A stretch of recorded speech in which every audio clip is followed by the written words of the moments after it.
Ang kasuklam-suklam na darating. Makikita ninyo ang kasuklam-suklam na darating na magiging dahilan ng pag-iwan sa templo. At nakatayo ito sa lugar na hindi dapat kalagyan nito. Kayong mga bumabasa, unawain ninyo itong mabuti. Kapag nangyari na ito, ang mga nasa Judea ay dapat nang tumakas papunta sa kabundukan. Ang nasa labas ng bahay ay huwag nang pumasok para kumuha ng anuman. Ang nasa bukid ay huwag nang umuwi para kumuha ng damit. Kawawa ang mga buntis at ang mga nagpapasuso sa mga araw na iyon, dahil mahihirapan silang tumakas.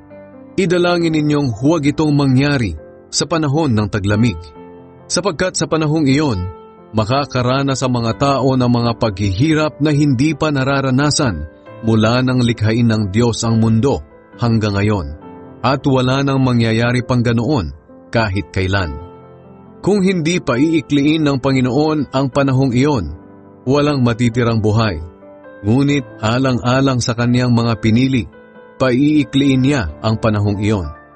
Kapag may nagsabi sa inyo, narito ang Kristo, o naroon siya, huwag kayong maniniwala, sapagkat lilitaw ang mga di tunay na Kristo at mga huwad na propeta. Magpapakita sila ng mga himala at kababalaghan upang malinlang kung maaari pati ang mga pinili ng Diyos. Kaya mag-ingat kayo, binabalaan ko na kayo habang hindi pa nangyayari ang mga ito.